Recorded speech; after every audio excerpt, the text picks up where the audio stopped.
Hello there, welcome to the October 2020 paper 1. Here we're looking at question 15. The curve C has equation x squared tan y equals 9. Show that dy by dx equals this expression here. So what we're looking to do here is a bit of implicit differentiation. Now we're going to do some product rule here. Now remember, whenever you differentiate tan y with respect to x, you are going to differentiate it normally and times by dy by dx. So if I start now differentiating this function here, I'm differentiating it using the product rule. So I'll differentiate the x squared first, leave the tan y alone, then I'll add the x squared. Now the differential of tan y is sec squared y, but this is then multiplied by dy by dx because I'm differentiating with respect to x. And whenever you differentiate a y function with respect to x, you have to times it by dy by dx afterwards. And the 9 will just differentiate to 0. Now what it looks like in this question I'll need to do at some point is get sec squared back in terms of x. So what I'll do with my equation, I start with x squared tan y equals 9. I'm going to divide both sides by x squared, so I get 9 over x squared. And then what I'm now going to do is recall the identity that 1 plus tan squared of anything, let's call it y, equals sec squared y. So therefore sec squared must equal 1 plus tan squared y, and we know that tan y is equal to 9 over x squared, so we can say that tan squared y is equal to 81 over x to the power of 4. We've squared this expression here, equals sec squared. So now what I'm going to do when I finish my rearranging is replace sec squared in this expression here with 1 plus 81 over x to the 4. And tan y will be substituted for 9 over x squared. In fact, let's just do that now. So it's going to be 2x multiplied by 9 over x squared plus x squared, and then times by 1 plus 81 over x to the 4 times dy by dx equals 0. So we can cancel out some values here. We can cancel out the one of the x's on the top and the bottom of the left-hand expression. Can't really do much with the right-hand expression yet. So what I'll have to now do is just move the left-hand side here onto the right-hand side. That's going to now turn into 18 over x. So it's going to be x squared bracket 1 plus 81 over x to the 4 dy by dx equals, what are we going to do here? It would be minus 18 over x. Now the next thing to do would be to divide by the x squared. That would be fairly straightforward. So it's going to be, and in fact what I think I'll do here is I'll combine this expression here into one single expression. So it's going to be x to the 4 plus 81 over x to the 4 dy by dx equals, now I'm dividing by x squared onto this side here, so it would be minus 18 over x cubed. Now the next thing I'm going to do is times by x to the 4, so it's going to be x to the 4 plus 81 dy by dx equals, now if I'm timesing by x to the 4, let's just write down a few steps that I've done. Divide by x squared, and from here to here I've subtracted 18 over x. Okay, so let's now times by x to the 4. I've got divide by x to the 3 already, so it's going to be minus 18x now, because the x to the 3 will cancel out on top and bottom. And then I'll divide by this expression here, so final step will be divide by x to the 4 plus 81, so it's going to equal minus 18x over x to the 4 plus 81. And there we are, that's the answer to dy by dx. Okay, let's move on to part B then. Prove that C has a point of inflection at x equals 4 root 27. So the key bit for a point of inflection, let me just show you visually what a point of inflection looks like. It either looks like this, or it either looks like it's the other way around, so this thing here.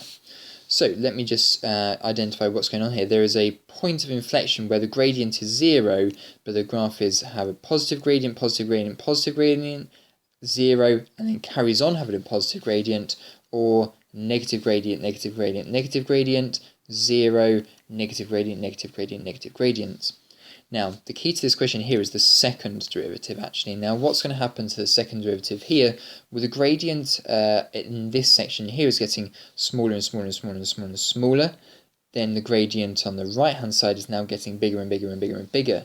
So the second derivative here is getting smaller, it's less than 0, and the second derivative here is positive.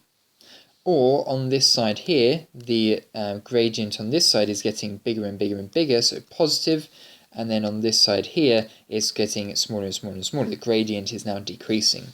So the key to this question is the second derivative. We need to show on one side that it's negative, and on the other side it's positive. It doesn't matter which way around it is, because we'll have the two different types of points of inflection. So let's go for the second derivative then. It's going to be d squared by dx squared equals, so it's the quotient rule here, and the quotient rule is to differentiate the top one first. So the top one, if we just put a minus at the front of all of it, and then we'll just expand the minus afterwards. Now the differential of 18x is 18, and we leave the bottom one alone, so it's x to the 4 plus 81, and then it's minus, you leave the 18x alone, and you now differentiate the bottom one, so it's going to be 4x cubed plus 81, and that will just differentiate to 0. And then it's going to be over x to the 4 plus 81 all squared. So there we are, that's the answer to the second derivative. Now let's simplify it. So it's going to be minus 18x to the 4 plus, now 18 times 81 is, let me just grab my calculator, 18 times 81 is 1458. 1458, and actually this is going to be, everything on the top is going to be a minus, so it's going to be minus of this as well. And then in this expression here, it's going to be 18 times 4, so 18 times 4 is 72. So that will be plus 72 x to the power of 4. Divide that all by x to the 4 plus 81 squared. Okay, so let's now simplify what we've got on the top. We've got some bunches of x to the 4s on the top there. So 72 minus 18 is 54. So it's going to be 54 x to the 4 minus 1458 over x to the 4 plus 81 all squared. Now what we're looking for is for when this expression here is going to be positive and when it's going to be negative. Now x to the 4 is always going to be positive, so what I'd like to now find is when 54x to the 4 minus 1458 is exactly equal to 0. So the first thing I'm going to do is move that thing onto the other side and divide by 54. So I'm going to now do 1458 divided by 54, which equals 27. Yes, I was hoping it would equal 27. X to the 4 equals 27. So therefore x equals the 4th root of 27.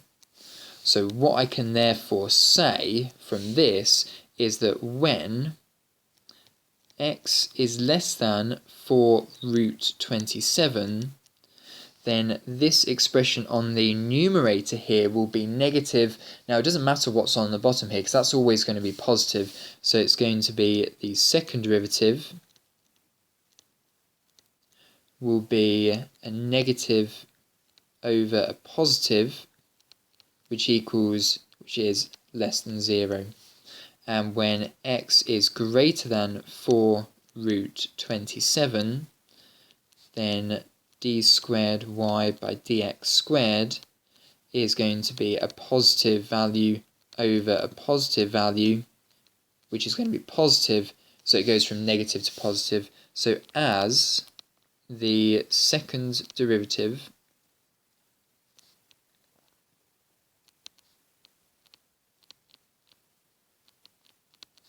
goes from negative to positive, this is a point of inflection. This is a point of inflection.